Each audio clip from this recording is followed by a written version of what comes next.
Geekazine is a proud member of the Tech Podcast Network, found at www.techpodcast.com. If it's tech, then it's here. And it's also brought to you by audible.com. Go over to audiblepodcast.com/Geekazine for a 14-day free trial and free audio download.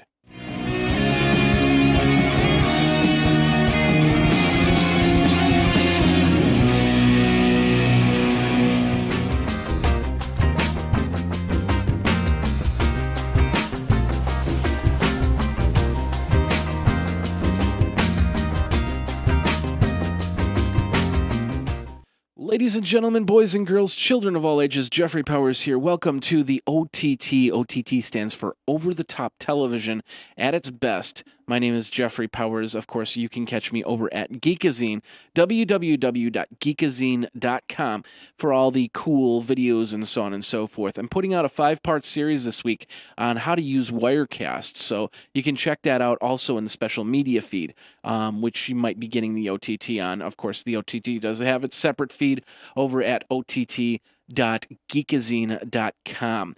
Thanks a lot for watching. Thanks a lot for listening. We're going to be talking about tech news in over-the-top television. This week I got Gabriel back here, and we're going to be talking a little bit about it. So why don't you introduce yourself there, Gabriel, and we'll go from there.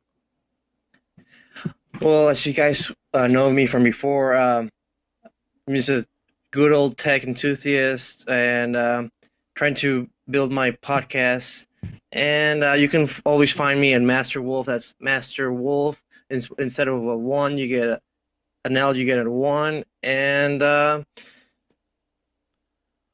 that's it. That's pretty much it. Okay. And Google Plus.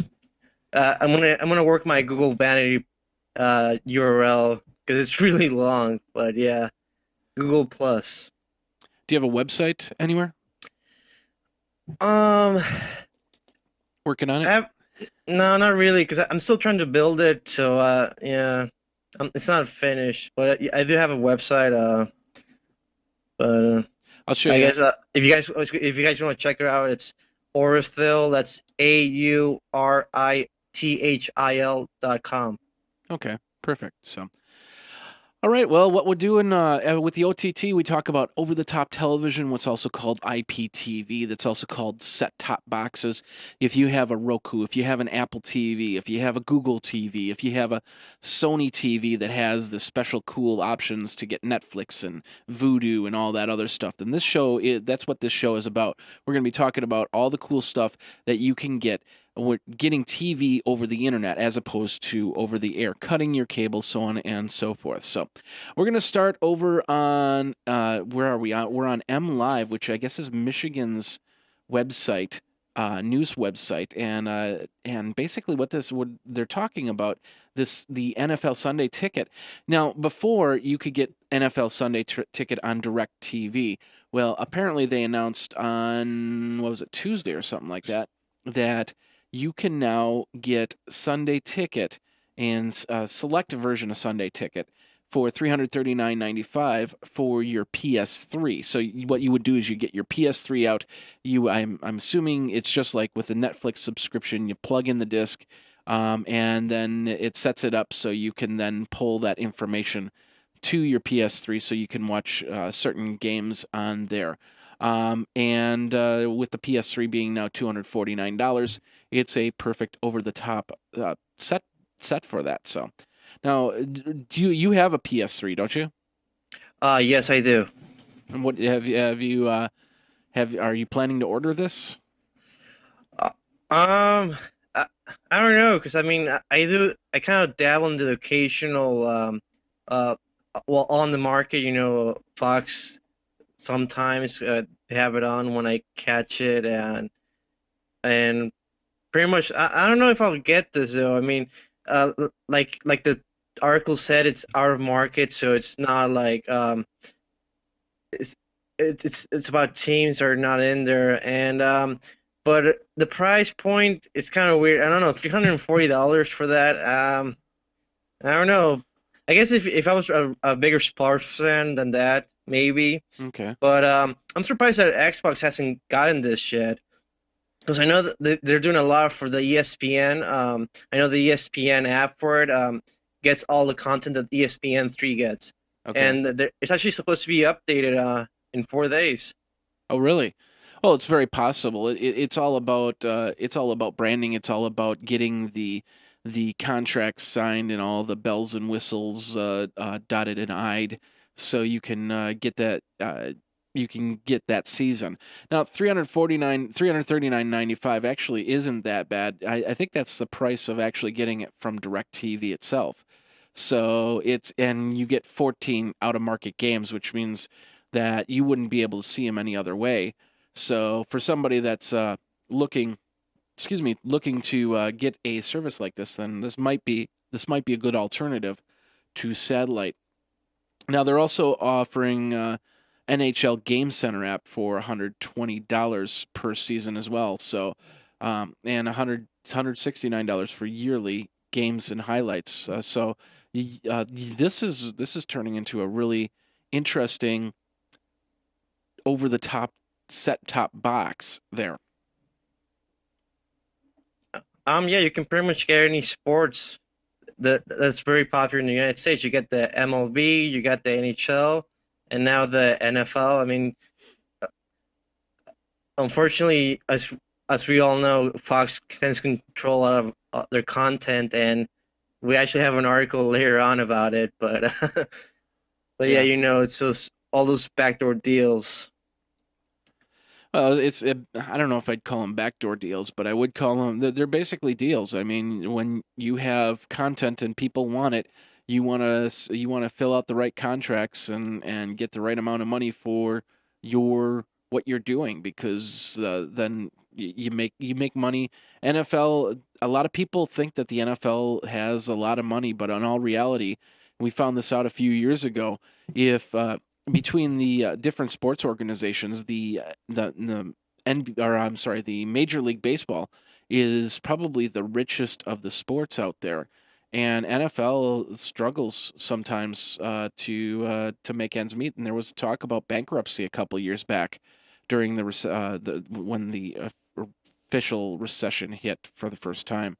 So this is a great way. This is probably the NFL was the only sport that did not have a set-top box backing to it. And now with it on PS3, I'm just hoping that it'll move over to the Roku, because that would be awesome for me, because that's what I got.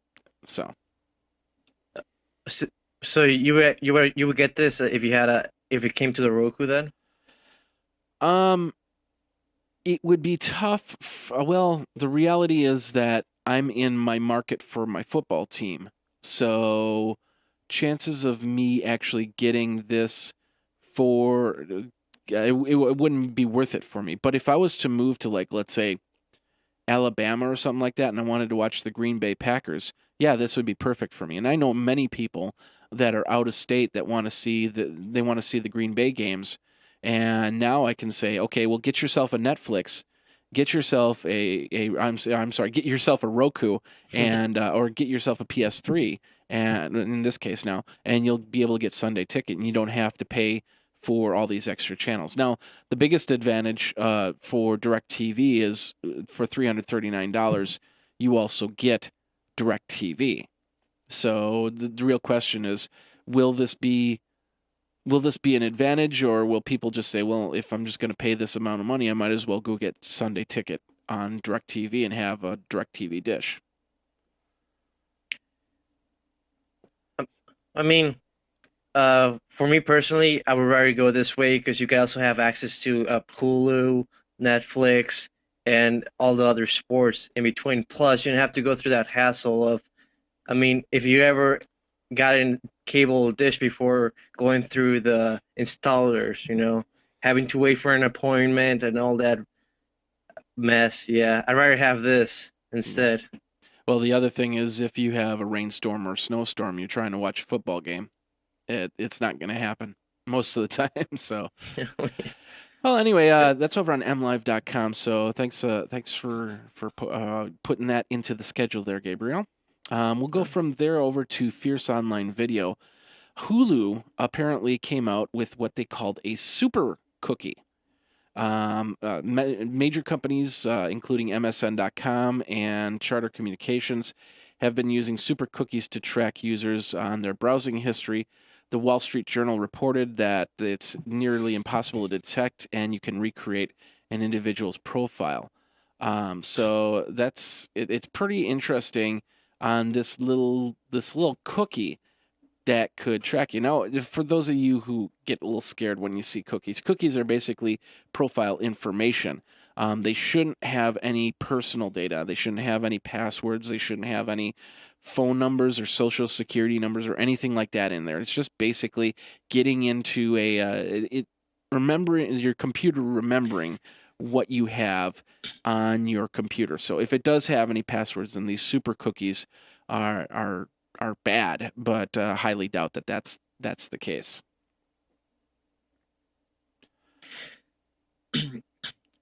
Go ahead. Well, I'm kind of my split two ways into between the story because I mean one, yes, I mean you have to have a quickie to track, especially Hulu because they're trying to get more subscribers and trying to get more I wouldn't say more personal information, but more information from their subscribers so that they can show other so they can show other companies that they're more valuable and because I remember, well, I don't want to go too much into a rant, but I know that Hulu has been there's been a lot of rumors that Hulu has been going to be sold, and I know Google and other companies were rumored to be trying to buy them, but yeah. And my other point was that I mean I really do not like people tracking me. I know there has been a big movement, especially I know Firefox. There's a little option that says that whenever you go into a website that they want you to, you can put that you don't want to be tracked. And I know there's a lot of bad cookies that it's really hard to get rid of. And I know going by this article that it was really hard to get rid of. I mean, pretty much this cookie would be like you would go through Hulu or MSN, and then the cookie would track all the information that you do, and then when you go into the another website like MSN, it would give you ads specified to whatever you watch on Hulu or in another website, and I guess it kind of scary, but yeah. Yeah, but well, the bigger problem though is even though you might not be able to get into it, and I might not be able to get into it, and there might be somebody out there that will get into it and get some sort. I don't know. Like I said, I'm not sure what's in the information. I'm just kind of looking right now to see if there's anything that we need to be concerned about. But it shouldn't have any passwords or anything like that in there.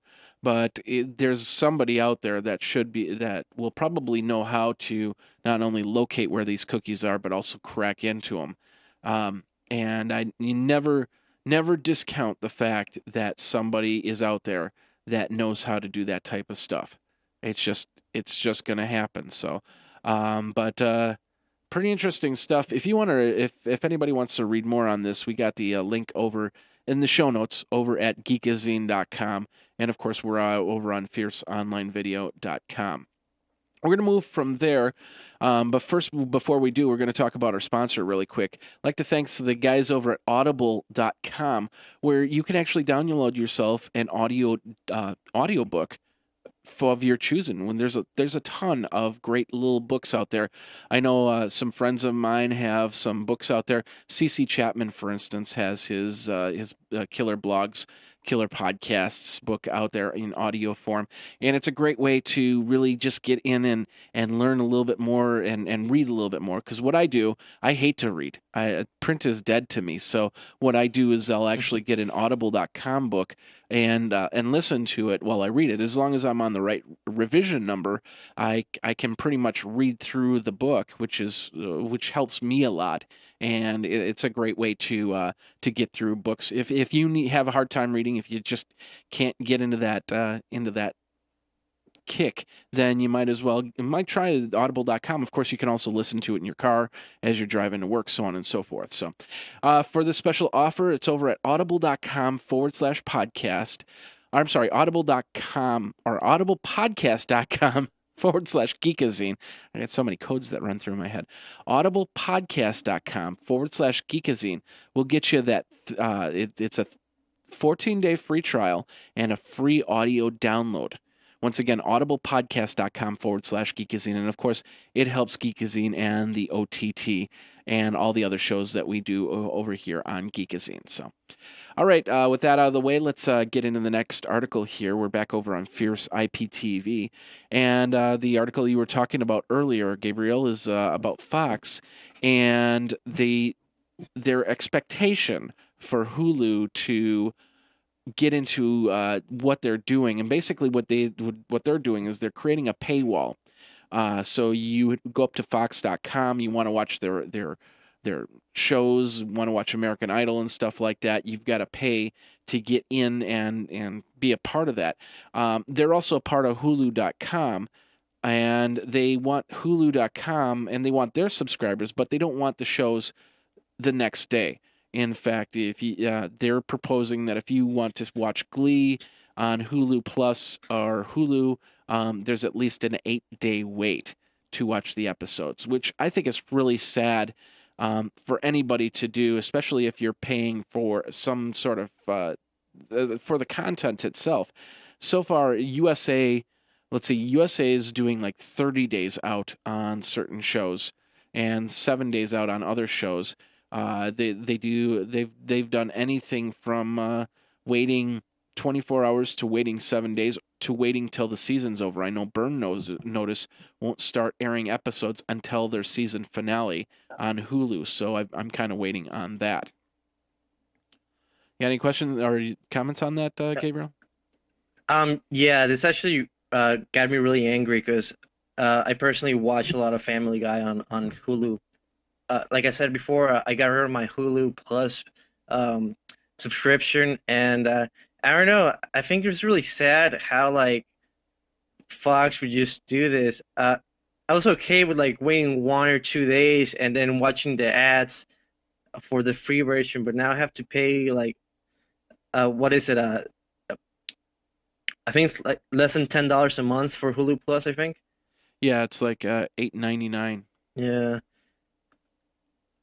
I mean, it's just that you're just kind of dragging your heels along as they see that more and more people are getting subscriptions to services like Netflix, and I think I heard a story a couple of weeks ago that Netflix actually surpassed subscriptions for HBO. Oh, really? That's Yeah. nice. I'm wondering if that's still the case, or since they did the switch, the disc and streaming option, that if that number went down, because there were a lot of people that canceled their Netflix subscriptions. Uh, yeah, I don't know the specific numbers now, but yeah, I know that some people did cancel their subscription, but not as many as you would have thought. Yeah, that's true. I still have my Netflix and I still have my Hulu Plus, but I'm just personally I'm ready to actually pull the Hulu Plus subscription because on the Roku, half of the shows aren't even there. They don't have a good update system on the Roku for the Hulu Plus, and it's just harder to find shows on Hulu Plus. I go there for one thing, and that's a daily recap show, and then I'm off Hulu Plus. I'm not watching the show at all, or I'm not watching the channel at all. So I'm not 100% on that. And if Fox does this, then it's just gonna I'm just gonna try and find other ways to watch my content because excuse me a second. They Fox they said they're doing an active campaign that basically they're spamming people for a newsletter to get information sent to your inbox and get your friends signed up so they can start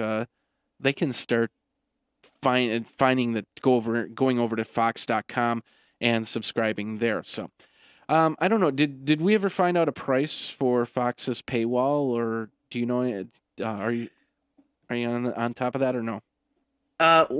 Well, from what I got from the article, it wasn't really a paywall. It was kind of like they were just trying to get people to get a Hulu Plus or a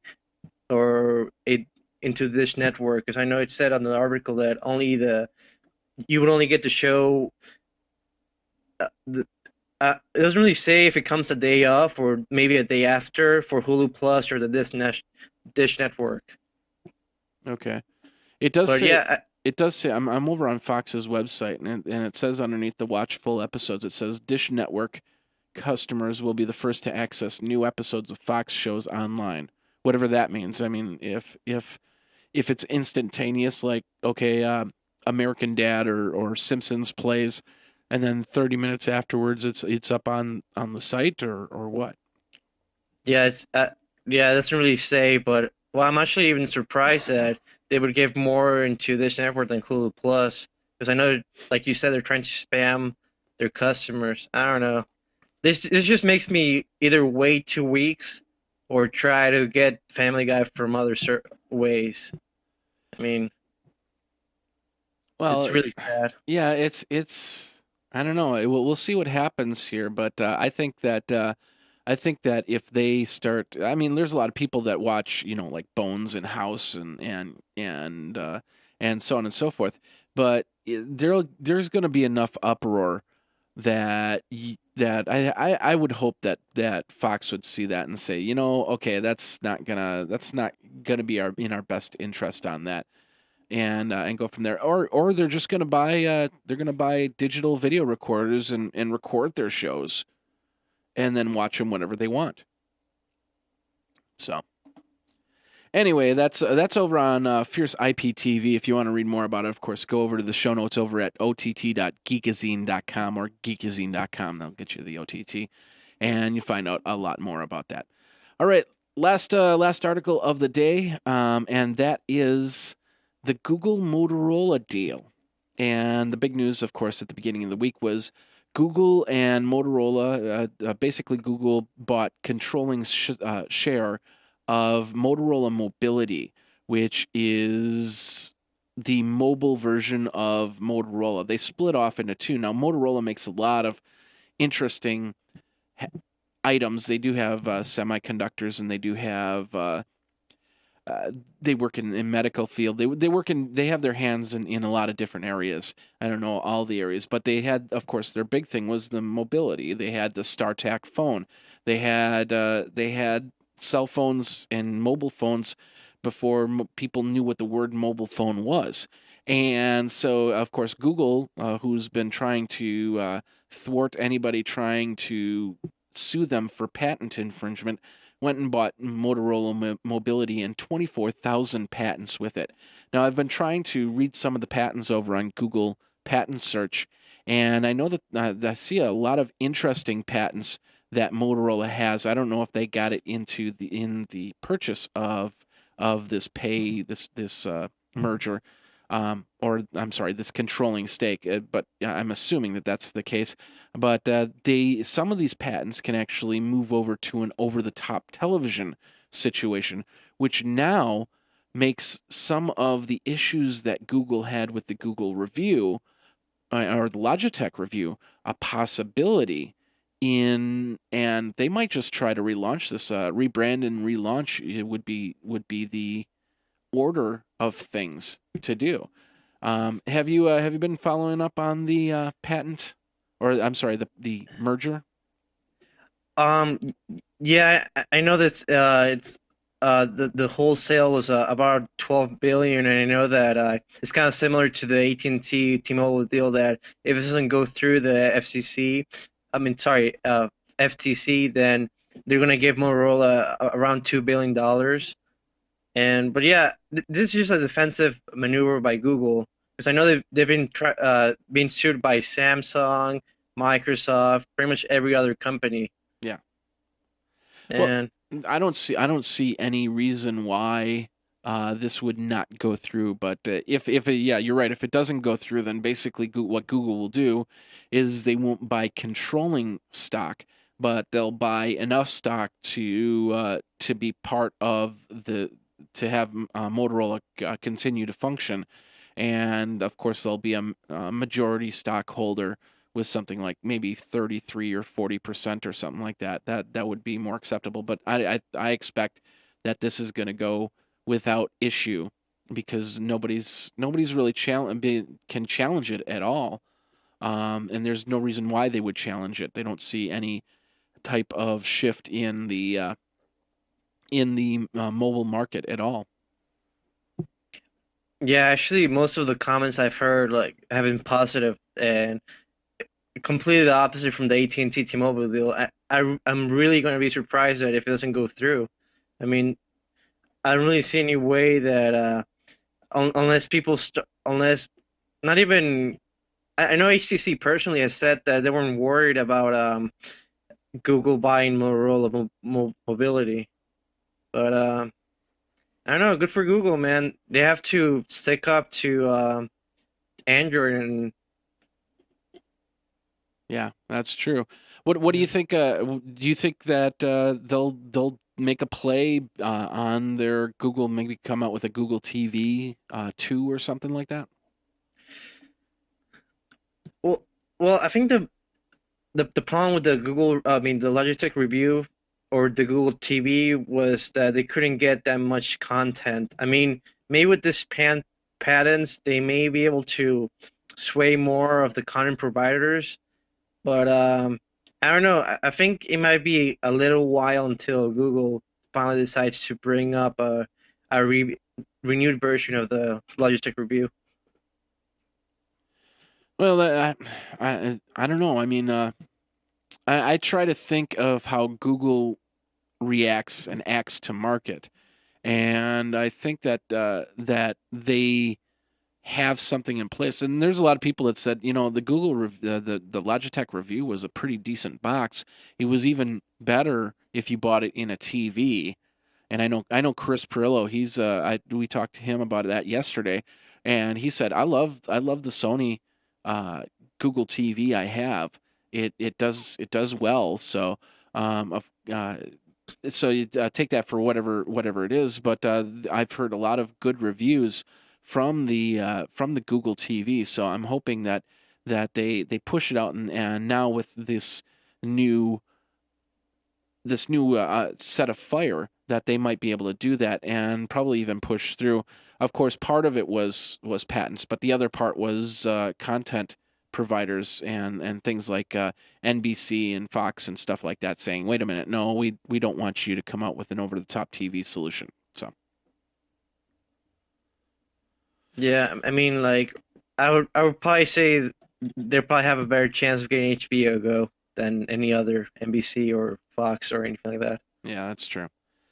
Speaking of which, so I've been meaning to ask you this question. Well, did you say that you cut your cord last week, or not that you have cut your cord?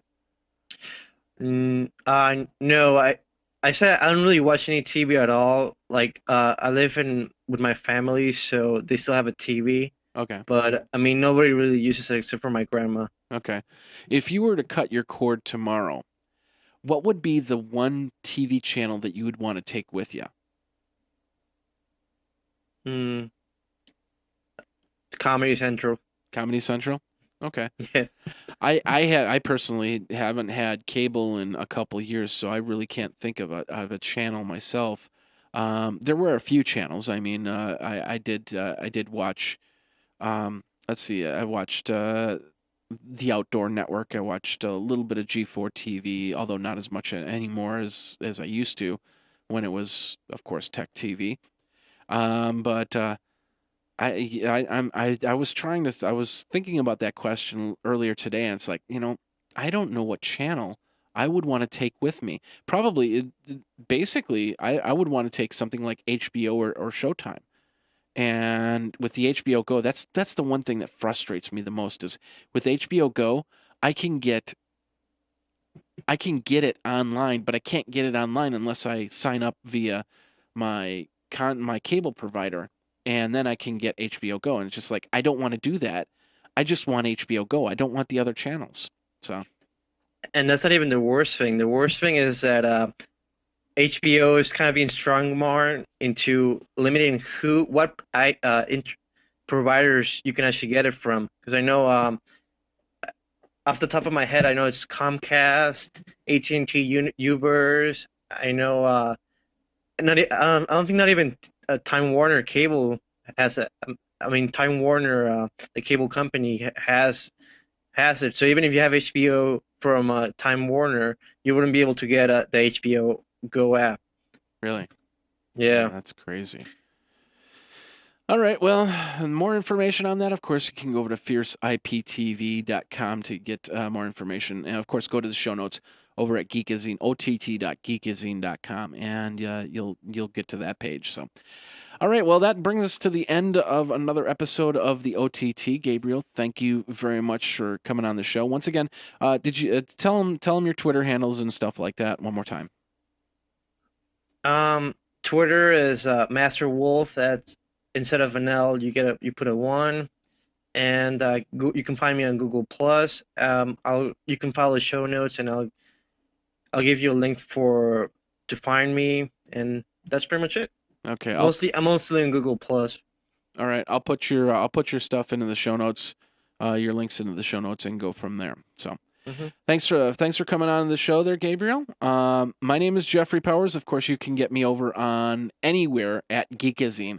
Geekazine.com, geekazine.com. Think magazine, take out the mag, put in a geek. You're all good.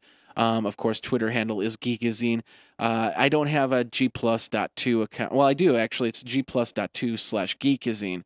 But go to geekazine.com. You'll see the G plus up in the top left-hand corner. You'll be able to click on it and get me from there. So that's it. That is this episode of the OTT. If you want to join the panel for next week's show, all you have to do is go over to G plus, send me a message and say, hey, I want to be on that OTT hangout, because this is a Google Hangout that I'm using. It's just that you can't really see it because I've hit it properly. With and of course using a program like Wirecast right here, I can switch back and forth. And if you want to learn more about the Wirecast program, of course, like I said, I'm doing the 5-part tutorial on Wirecast all this week, so check that out. So anyway, for Geekazine, once again, thanks a lot to Gabriel for coming on the show, and we will see you next week where we have more news and more information about over-the-top television.